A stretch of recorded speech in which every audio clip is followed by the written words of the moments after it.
So brand new smartphone just launched in my part of the world. This is the Realme GT NEO 2. So first of all, big thanks to Realme for sending this over. So exciting green box, inside which we have the main event and the Realme Buds Air 2. So let's begin with the main event, the Realme GT NEO 2.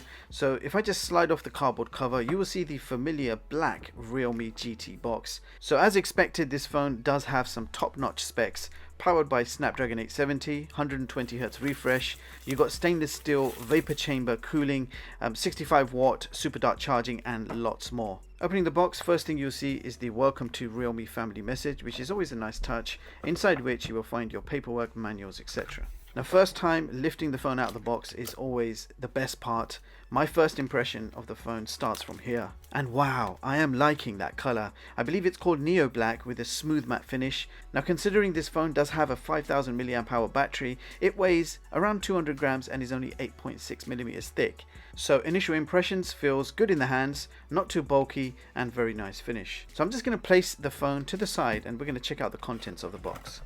And first of all, we have a Type-C to USB-A charging cable.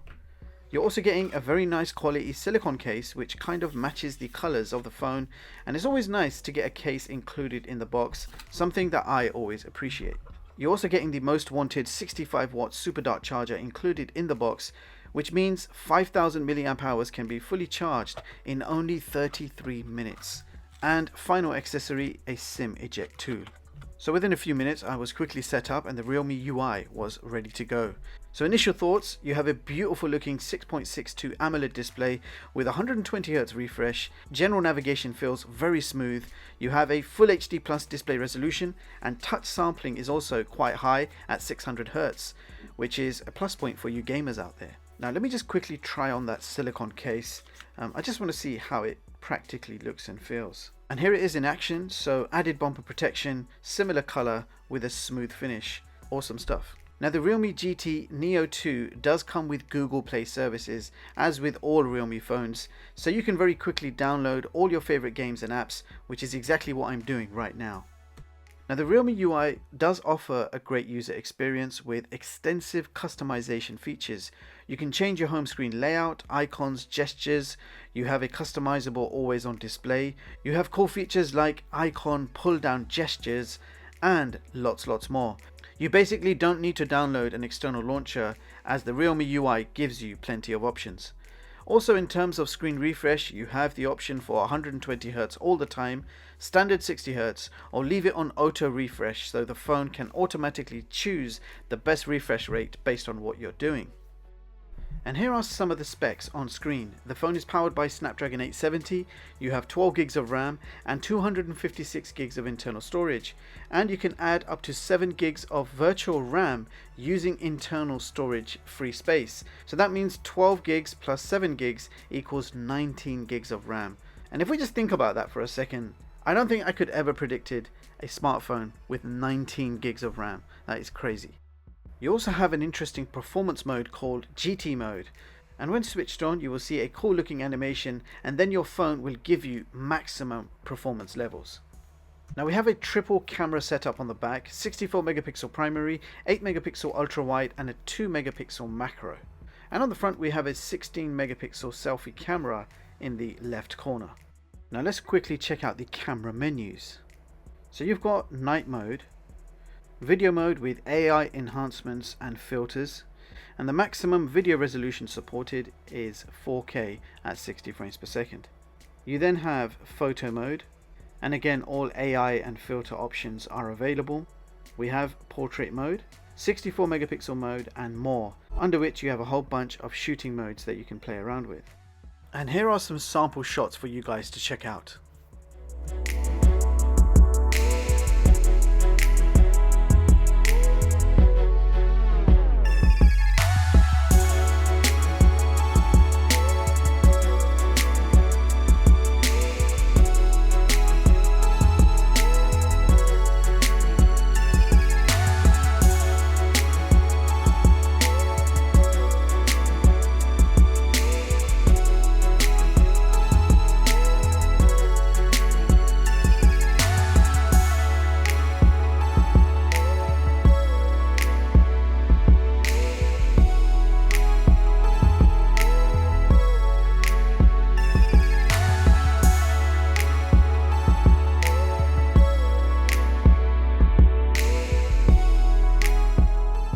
Now the Realme UI does come with some pre-installed apps.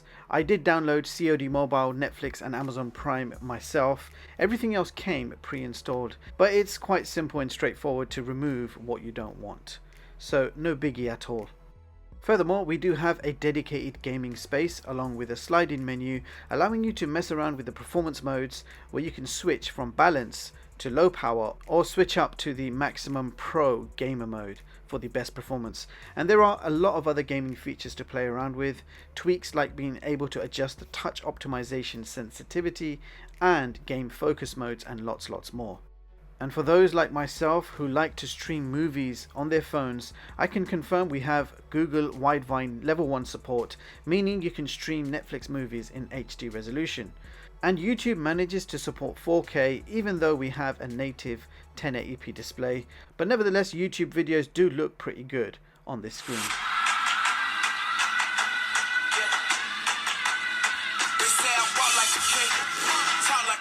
So sharing my initial first impressions of this smartphone. Now this phone is priced from 449 euros, and I think for that price you're getting great value for your money. You have a super AMOLED Samsung E4 display with 120Hz refresh, 600Hz touch sampling and a very nice 1300 peak brightness. You're also getting a Snapdragon 870 performance, 65 watt super dark charging with 5000 mAh battery and only 33 minutes for a 100% charge. This phone features an 8-layer 3-dimensional heat dissipation system, and this diagram here will show you exactly how it's put together. Now there are phones out there that have zero overheating preventions. For example, the Pixel 6 is a great all-round phone, but there is no cooling system, so too much camera work or too much gaming fun equals overheating, and then you get that message where you need to switch the phone off. So for me personally, I need a phone that has some sort of cooling, and the Realme Neo 2 has gone out their way to produce an 8-layer cooling system which can only be described as impressive. The Realme UI with the Snapdragon performance gives you fluidity, functionality, lots of personalization options and lots of privacy functions to keep everything private and safe.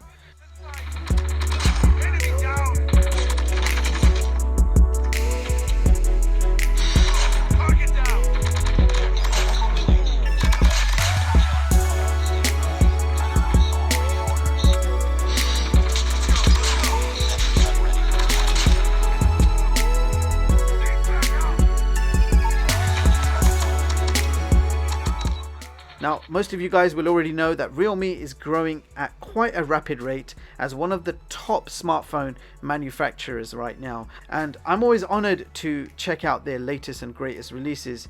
Initial thoughts and experiences of the Realme GT NEO 2 are very good. I am going to follow up with a more detailed review after I get more time to play with this phone. Now, if there's anything you guys want me to test, let me know in the comments. Meanwhile, thank you so much for watching, and I'll see you all in the next one. Peace.